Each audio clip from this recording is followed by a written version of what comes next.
All right, let's dive in. Today, we're tearing apart the engine of a seriously raw action thriller. This is a story about a guy who's been pushed way past the breaking point, and the one person, a little girl, who gives him a reason to start fighting again. So, we kick things off with this absolutely chilling threat. And look, this isn't just a warning, right?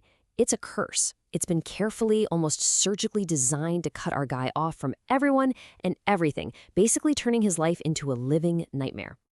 So who's at the center of all this? A guy named Luke Wright. And he's that classic archetype, the man with absolutely nothing left to lose. If you really want to get why he's such a force of nature, you have to look at what was ripped away from him. It's that tragedy that forged him into something, well, something incredibly dangerous. And man, his fall from grace is it's brutal and it's fast. I mean, 1 minute, he's this elite, off-the-books operative, a real cleaner, and the next, he's a washed-up cage fighter.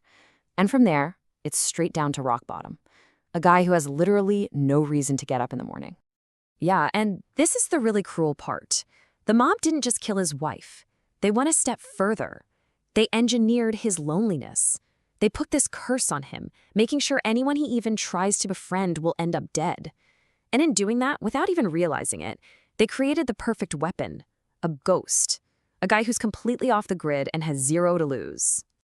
Okay, so just when Luke has hit that absolute lowest point, he's ready to check out for good, something happens, a single random encounter that just flips the entire script.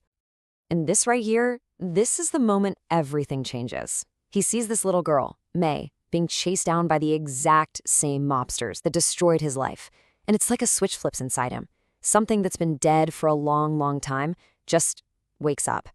For the first time in forever, he has a purpose, a choice, and he chooses to step in. So, you've got to be asking, right? Why is this one little girl so important? Why are all these powerful gangs literally tearing the city apart to get their hands on her? Well, it's because she has this incredible, rare gift. She's got a perfect photographic memory, specifically for numbers. Think about it. She's a walking, talking, completely untraceable safe. What happened was, the Triads forced her to memorize this ridiculously long number. It's a code, and it's so valuable, so important, they didn't dare write it down or put it on a computer. It's the key to a huge fortune, and the only place it exists is inside her head. So in that one split-second decision to save her, Luke Wright basically just declared war. And not just on one group, on every single major player in the city's underworld. Suddenly, he's not a ghost anymore. He's got a giant target on his back. And what this does is kick off this insane three-way free-for-all. You've got the Russian mafia, they just want the money. You've got the Triads, they want their property back, their living computer. And then, to make things even crazier, you've got a crew of dirty cops who know there's something else at play, an even bigger score. And May. She's the key to everything for everyone. This quote just says it all, doesn't it? It perfectly captures the chaos of the whole situation. There are no real alliances here. Everybody is ready and willing to backstab everybody else if it means getting their hands on May. It just unleashes this total bloody mess across the entire city.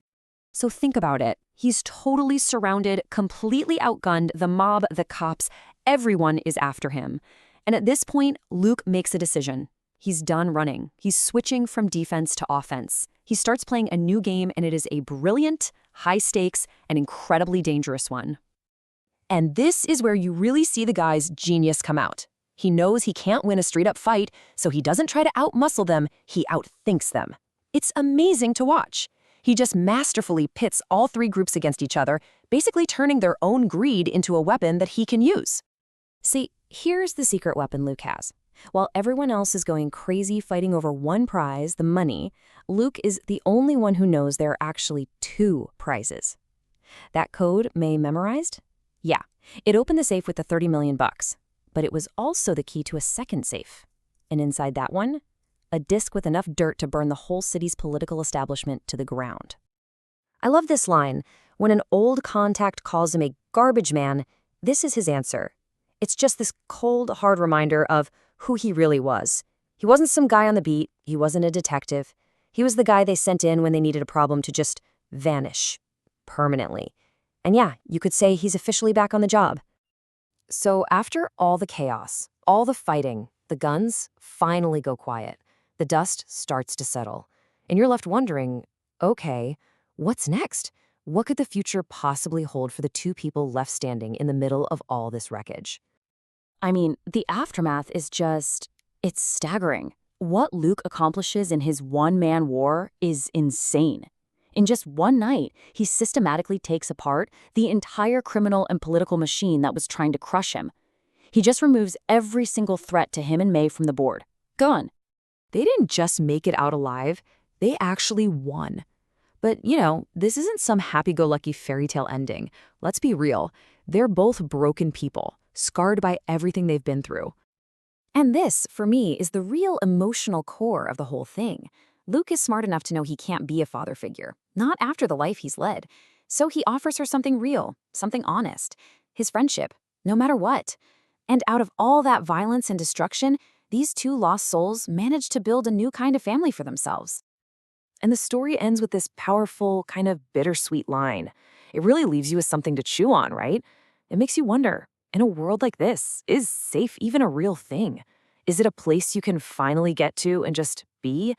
Or is it something much more fragile, something you have to earn every single day, just one day at a time?